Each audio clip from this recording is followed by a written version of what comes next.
Adams. Savor the flavor responsibly.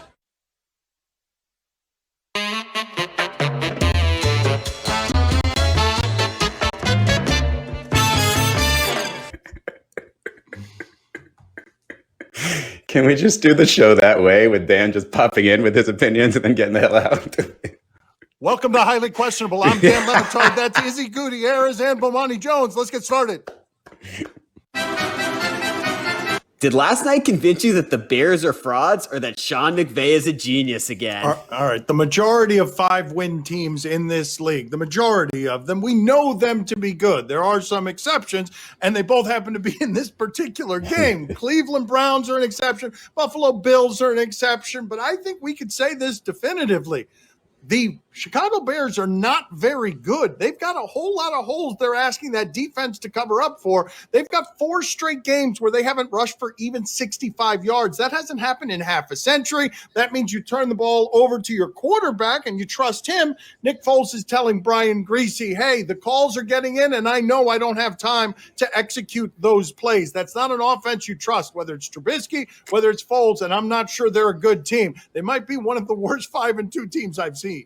We know they're not good. We knew they weren't good going into this game. They're one of these teams that had a chance to beat some bums, somehow beat Tampa Bay. Like, props to you for that one. But we know that they're not good. Now, with the Rams, I am fascinated by Sean McVay because when we went through the Sean McVay is a genius thing, there seemed to be one person who wasn't buying into it. And that person was Sean McVay. Like, he seemed to be the only one with a real understanding of kind of the ebbs and flows of the NFL and just how much the coach does and does not matter. He looks like the guy that he was before. His players aren't quite as good. When Todd Gurley looked like a Hall of Fame running back, it looked like a Hall of Fame offense, and they had a better offensive line. Now they don't have that Todd Gurley. They don't have that offensive line, and now they look like a team that honestly has beaten a series of bums and frauds, 4 wins over the NFC East, and then this win over Chicago. So no, the Bears, they ain't got it. The Rams, we still have questions.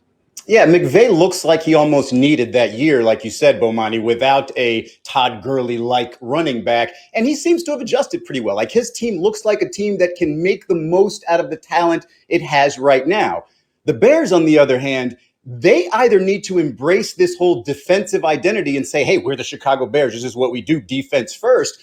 Or just finally admit that they don't have a quarterback situation and then their offensive play calling is just bad. Dan, you talked about the communication situation with Nick Foles. How does that inspire confidence in the rest of your team? Because whether or not he clarified himself afterward, we know what he meant, whether he said it to Brian Griese the way he wanted to or not. He doesn't have time back there. The offensive line is terrible. They're 30th, the team is, in yards per rush. They're 30th in yards per pass play. And this does not look like a team that can recover. Nick Foles does not inspire confidence. That team that won the Super Bowl in Philadelphia is a miracle of an anomaly because this guy is not the type of leader that is supposed to be able to take you that far. That dude has made so much money off a couple of crazy lucky runs. Like that year we had the 27 touchdowns and 2 interceptions. He really wasn't that much different than the Nick Foles we saw for the rest of his career. Everything just happened to break right. And then he got on a great team and he has confidence in that offense that Doug Peterson was running. And then he got himself a Super Bowl MVP. Everything else is everything else. And the Bears looked around and said, yeah, we'll trade for him. Why? Because he used to work with the coach before. Shouldn't you have known your damn self that this was not a good idea? Can you guys explain something to me as I'm watching that game and that offensive line? And I know the measurements on offensive line. We have to get into the weeds on this. Most of us watching don't know whether we're watching individual good play on an offensive line. But what Aaron Donald did to people who are 60 pounds heavier than him, the thing that he does every week from that position, I'd be willing to make the argument that he's the best defensive player I've ever seen, right up there with Reggie White and Lawrence Taylor, because he could do it from the middle of your defense against double teams, and he's caving in these dudes who are otherwise not caved in by anybody because he shouldn't be able to do that physically. He's smaller than all these guys. Well, that's the thing. How do you stop a wrecking ball that's shaped like an actual wrecking ball? He just finds his leverage, finds the gap between those two people, and just shoves right through them. It's amazing to watch every single time, but there's very few. Actually, you're right. There's been nobody like him. I can think of maybe Warren Sapp. Well, John Randall, and they did a big thing before the game about John Randall. Like, that's probably the best comparison. But the thing about him that always gets me is, Dan, how I always talk about you don't want to fight no NFL player that's under 5'10". Like, you don't want to fight any 5'10" running back because of all the fighting that he had to do in order to get here. Aaron Donald is that dude scaled up for the size of his position. He's like 6'1", 285, and it is all little man angst. Should the NBA push back the start of the season if LeBron wants them to? What a power flex. And he should be used to power flexes at this point because LeBron James wants more days off for the All-Star break. The NBA is a good partner with LeBron James. They see the value of LeBron James, so they try to accommodate him. But here is Danny Green on the Ringers NBA podcast. Listen to what he had to say about the idea of if the season starts in December, LeBron will not be starting in December. I think most guys, if they said we start in December, I think they're like, I'm not going to be there. LeBron's been in the finals 10 years out of his 17 years, which is unbelievable mentally. It's training to do that. And to have that quick of a restart, I wouldn't expect to see him there. I wouldn't expect to see him probably for the first month of the season. He'll probably be working out with us, probably do some playing. But I just don't expect guys to want to be there or show up willingly. Mentally draining. How about physically draining? Jimmy Butler had the game of his life. He's never had a game as good. And the next game, he couldn't do anything because his body was broken. LeBron James has that kind of game all the time for 15 years and is the most indestructible athlete of our lifetime in terms of mileage on that body and what it can do at 35 years old. It never seems to get hurt. If he thinks rest is important, I would totally understand why he doesn't want to have anything to do with an early start. I know why Silver would want to get started, but you can't really do it without LeBron, can you, Bomani? I mean, maybe not. This is a tricky one because one thing about this is in terms of like moving the needle on television and stuff like that, one of the things that hasn't really happened since LeBron went to LA and the way that we thought is like moving the TV needle. Like, would it hurt the league that much if they got started without LeBron James? In fact, I could make an argument that it could be helpful because you start the season, you go through Christmas, and then all of a sudden LeBron's back and now we've got a new thing to sell the NBA around. But do you really think he would say no if the league was starting? Because as much as we talk about all this load management, how he'd have this tendency to skip out on games in Miami after I bought damn tickets during Art Basel to see him play and stuff like that, do we really think, though, that if the season is starting that LeBron wouldn't do it? I have a hard time saying that. I also imagine that while he needs rest, let's not forget, it wasn't under the greatest of circumstances, but they got a real long break before they went into the bubble. Like, I don't think this is as easy for him to sell as I need the time as it might appear to be from here. I think that if they play, he probably winds up playing. But if he doesn't play, I think the league would ultimately be all right. The regular season isn't about LeBron. Definitely not the beginning of the regular season. In fact, he mostly has back spasms and some back issues early on in the season and isn't his normal self. Early on in the season, especially if it starts right around Christmas, the stories are Steph Curry and Klay Thompson back as a duo, Brooklyn Nets and their duo over there.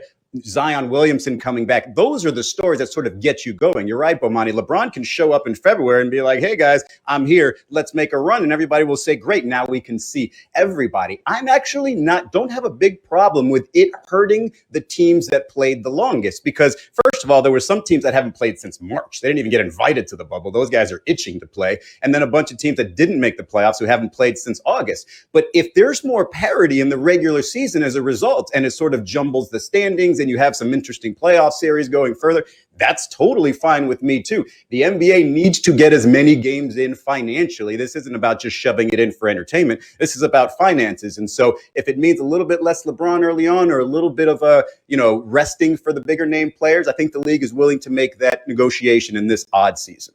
Yeah, how do Lakers feel about that, though? Because it ain't like they are some juggernaut without him on the floor. Like, that's a really top-heavy roster. Like, it might be interesting to see the team run through Anthony Davis, but that could, actually hurt the Lakers. And I don't think that's something that LeBron wants to try to get into. Izzy, do you think it matters at all, honest to God, whether the NBA has one television viewer? Since all of this is very crass business greed across sports, where we're just trying to get to the television dollars and preserve those contracts. And if that's the case, if money is going to be that much of a motivator, do you believe it matters whether the ratings are moved by anybody, or does it not matter just because as long as you can get that TV money, that's all they're in it for at this point? They're just trying to survive with what they can financially. Well, eventually, if they figure out that the ratings drops are real and people aren't watching, then that TV money isn't going to be the same. What we're trying to figure out is just exactly how to measure who's watching and where to get that money from. I think the NBA will really sort of hurt if it has to go a full season without fans again. Because they're already talking about bubble type situations. I think the league really needs that enthusiasm. I thought the bubble experience was good. It was sort of healthy for everybody to get that back. But for a full season, I think you're going to need those fans back more so than the television ratings. All right, so with the regional sports networks, the contracts, the NBA, they need to get to 72 games to fulfill them. There will be 72 games with or without LeBron. But LeBron also wants to catch Kareem Abdul-Jabbar for that scoring record. He's like 4,100 points away. You can't do that by missing games. LeBron going to be out there for as many of them 72 as he can. Coming up next on my son Stevie's show. As well, it's just, look, when he misses them, nobody, whoops, excuse me. I got something in my eye. He knew it immediately. Just had some Tabasco on my finger and it went in my eye. That wasn't good. Oh. It's terrible. Jeez. I'm sorry. Highly Questionable is presented by...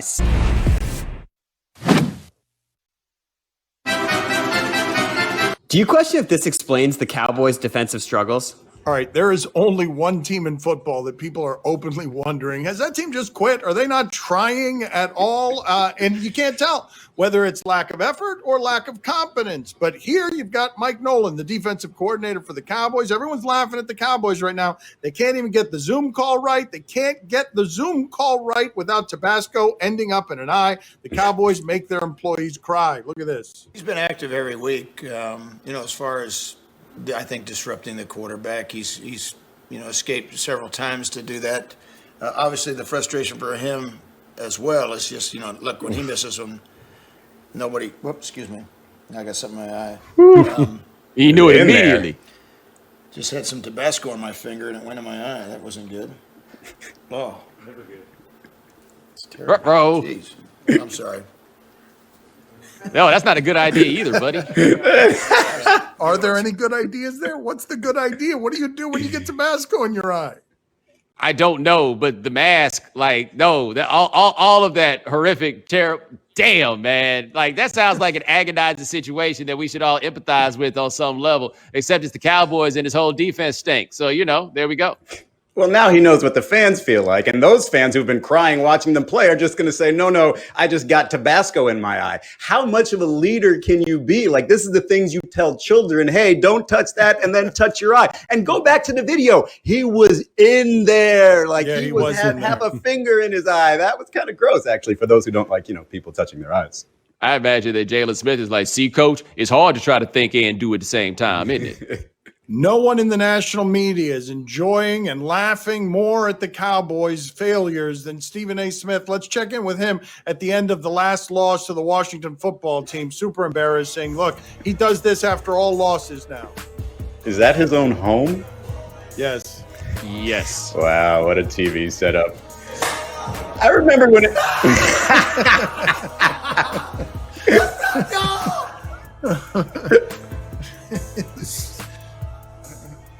Did you see those Cowboys?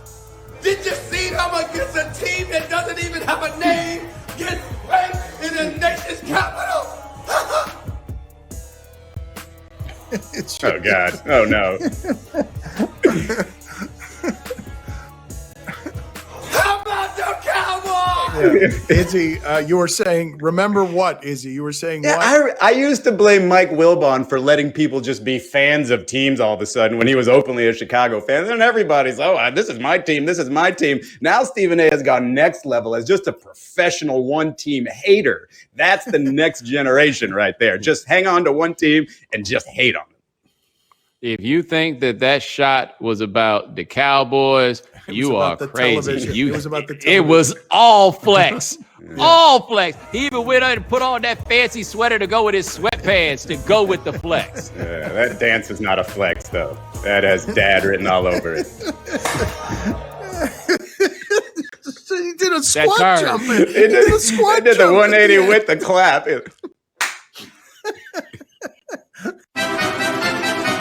Do you question if this is on the racetrack or the drivers?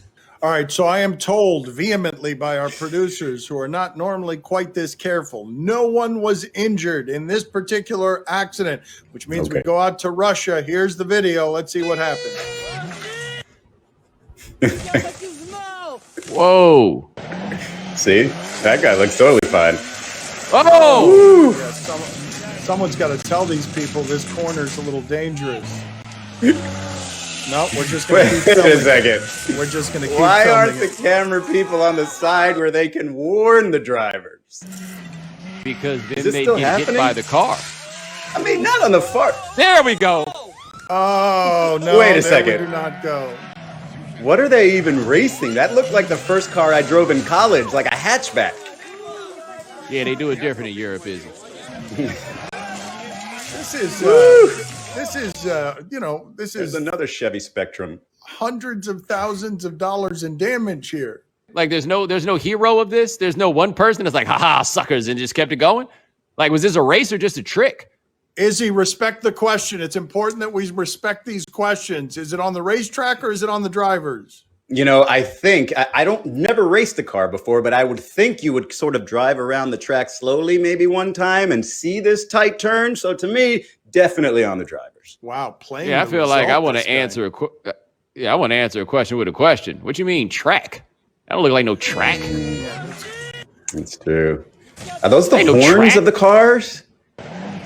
Does that car have a for sale sign on it? What are these things? Everything wrong with society is at play with 5 people with phones just here for this and this only. Like, not a single person has their phone out because they want to see somebody achieve this. Samuel Adams, from Boston with love. Savor the flavor responsibly. Part of Happy Hour. Tonight at 8:08 p.m. Eastern, Game 6 of the World Series, Rays and Dodgers. All right, so the end of the Indiana-Penn State football game. I still don't know, after several replays, was that a touchdown, 2-point conversion victory, or should it have been a loss for Indiana? Manuel Margot, is this out or safe? We've seen this stealing of home plate on Clayton Kershaw. Is this out or safe? You guys take a look at this and help me out. Here's the runner coming to the plate and tagged out, and the inning is Margot.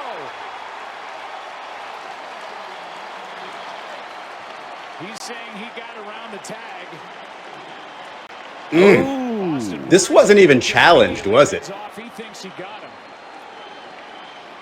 him. Yeah, he's in there because the helmet is touched by the ball, but the helmet is not part of his body, or is it part of his body when it comes off?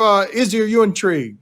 I'm very much intrigued. And look, I want to give Clayton Kershaw credit there, because for the guy that everybody says is a choker and whose nerves get the best of him, and while he's in this ridiculous position, knows to step off the mound or whatever that is, the rubber, and still throw it home. Now, granted, I thought he was safe, but kudos to Kershaw for kind of getting that.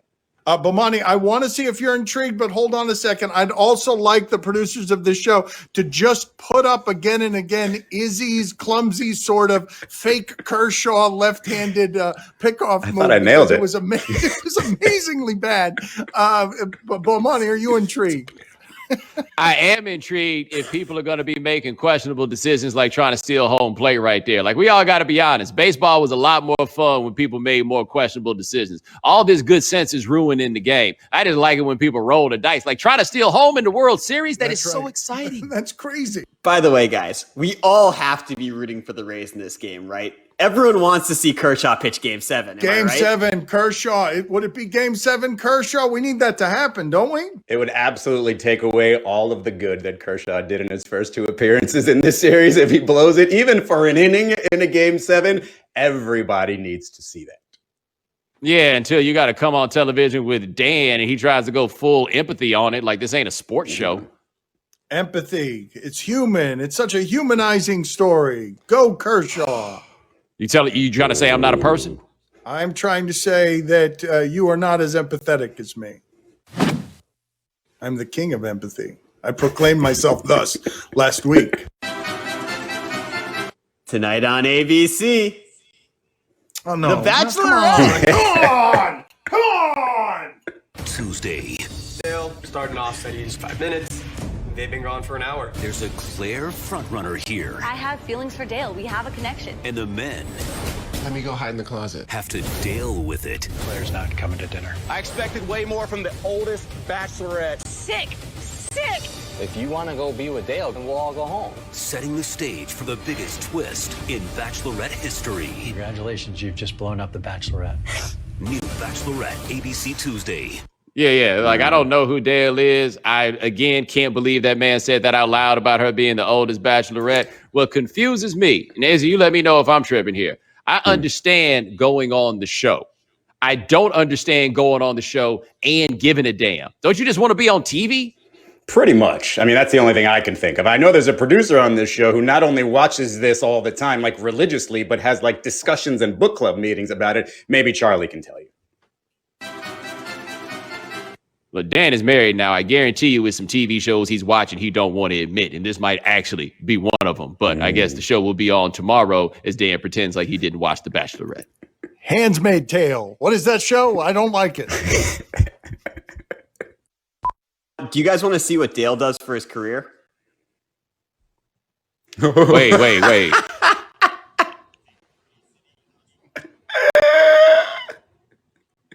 And he's the one that's setting off the whole thing? Y'all all have a chance, fellas. Y'all always have a chance.